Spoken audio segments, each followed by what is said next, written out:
तो जिनके डाउट्स हैं चलो तो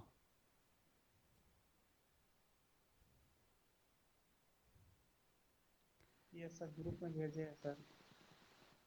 ठीक है स्टार्ट करें। हाँ जी नवल आपकी आवाज़ थोड़ी स्लो आ रही। चलो आपने जो पहला क्वेश्चन भेजा है। 11 नंबर। हाँ ये कह रहा है कि a certain city received 3 newspaper ABC. तो न्यूज़पेपर ए की प्रोबेबिलिटी है 50%, न्यूज़पेपर बी की प्रोबेबिलिटी है 30% और न्यूज़पेपर सी की प्रोबेबिलिटी है 20%। ठीक है तो ये हो गया P1, ये हो गया P2, ये हो गया P3 और आप चेक करेंगे P1 plus P2 plus P3 1 आ रहा है। ठीक है ओके। अब assume that no one in the city reads more than one newspaper.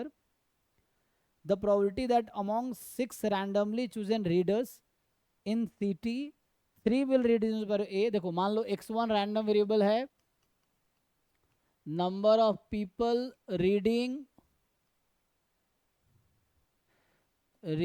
Newspaper A. ठीक है ना।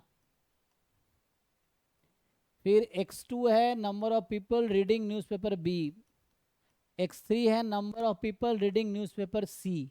ठीक तो क्वेश्चन क्या पूछा है आपसे, क्या प्रोबेबिलिटी है x1 बराबर 3, x2 बराबर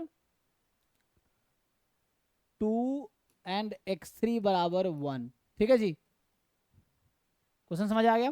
अभी तो क्या कहना चाह रहा है। Yes sir. तो टोटल 6 लोगों को न्यूज़पेपर बांटा गया। तो क्या प्रोबेबिलिटी है कि 3 न्यूज़पेपर ए पढ़ रहा होगा, 2 न्यूज़पेपर बी पढ़ रहा होगा और 1 न्यूज़पेपर सी पढ़ रहा होगा। सो बताओ न्यूज़पेपर ए पढ़ने की क्या प्रोबेबिलिटी है, दे रखा है ना 50/100 मतलब 0.5। सो ये होगा 0.5 की पावर 3। कितने लोग 0.3 इसकी पावर 2 और 0.2 की पावर 1। लेकिन 6 लोग हैं, 6 पर्सन्स हैं। अब 6 में से कोई भी 3 होगा जो न्यूज़पेपर ए पढ़ रहा होगा, कोई भी 2 न्यूज़पेपर है ना। तो क्या है टोटल नंबर ऑफ कॉम्बिनेशंस कितने होंगे इसके पता है। जैसे मान लो 6 ऑब्जेक्ट है, 3 are of one kind, 2 are of other kind and 1 are of, अब पता ना परमुटेशन ऑफ n ऑब्जेक्ट जिसमें 3 एक जैसा है, 2 एक जैसा है और 1 अलग है। तो इसके कितने टोटल नंबर ऑफ परमुटेशन हो सकते हैं ये पढ़े 6 है भाई। सर। कि जैसे टोटल n ऑब्जेक्ट है उसमें कुछ ऑब्जेक्ट एक जैसा है बाकी अलग है, तो उसके कैसे निकालते थे नंबर ऑफ परमुटेशंस। जो एक जैसा होगा उसको एक जगह कर 6 देंगे। Factorial, 3 factorial, 2 factorial, 1 factorial. तो ये इस क्वेश्चन का आंसर है। एक्चुअली ऐसे देखोगे ना तो ये क्वेश्चन मल्टीवेरिएट डिस्ट्रीब्यूशन फॉलो कर रहा है, मल्टीनोमियल डिस्ट्रीब्यूशन। तो ये थोड़े आगे की चीज़ें भी हैं इसमें, मतलब नहीं पता है तब भी हो जाएगा ऐसे तो सॉल्व। कि 3 लोग न्यूज़पेपर ए पढ़ रहे हैं, न्यूज़पेपर ए पढ़ने की प्रोबेबिलिटी 0.5 है। 2 लोग न्यूज़पेपर बी पढ़ रहे हैं, न्यूज़पेपर बी पढ़ने की प्रोबेबिलिटी 0.3 है। 1 लोग न्यूज़पेपर सी पढ़ रहे हैं, उसकी प्रोबेबिलिटी 0.2 है। तो इस तरह से है। सो ये होता है मल्टीनोमियल डिस्ट्रीब्यूशन बोलते हैं इसको, multinomial distribution with n is equal to 6, P1, P2, P3। तो यहाँ n की वैल्यू 6 है, n total number of trials है। ये जो बाइनोमियल डिस्ट्रीब्यूशन है ना उसका जनरलाइज वर्जन है। बाइनोमियल का अगला वर्जन ट्राइनोमियल, क्वाड्रिनोमियल या मल्टीनोमियल। तो ये मल्टीनोमियल डिस्ट्रीब्यूशन है एक्चुअली। तो ये n है। तो मल्टीनोमियल डिस्ट्रीब्यूशन का ये पीएमएफ होता है। तो जब हम पढ़ेंगे आगे तब डिस्कस करेंगे, अदरवाइज क्वेश्चन सॉल्व करने के लिए इतना काफ़ी है।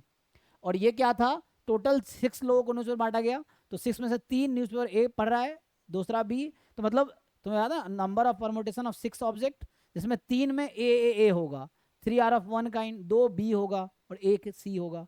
सो 3 ऑब्जेक्ट कैन भी है ना। तो जो रिपीट करता है उसमें तो उसको उतने फैक्टोरियल से डिवाइड करते हैं। ठीक है ना। तो ऐसा होगा ए 3 बार रहा होगा, बी बी, ये चीज़ है और सी। तो तुम्हें बोल रहा है इसके टोटल कितने परम्यूटेशन है, तो इसका 6 है ना टोटल। तो 6 factorial upon 3 factorial, 2 factorial, 1 factorial, वही यहाँ पे लिखा है। तो total number of possible way हो गया अरेंजमेंट का। अब प्रोबेबिलिटी है 3 लोग ए पढ़ने की, बी और सी पढ़ने की। तो ये आंसर है। तो अगर तुम्हें नहीं भी पता है मल्टीनोमियल डिस्ट्रीब्यूशन क्या होता है तब भी ये क्वेश्चन सॉल्व हो जाएगा। और पता है तो और आसानी से सॉल्व हो जाएगा। ठीक है भाई, यस सर। देख लो, पूछना है तो पूछो अभी हो इसमें। गया। नेक्स्ट किन का डाउट है? तो नेक्स्ट जो है, सर मेरा अभी ही एक है। एक करके एक एक क्वेश्चन सॉल्व करेंगे सबका। तो जो नए लोग हैं उनका एक एक क्वेश्चन अभी सॉल्व करेंगे हम।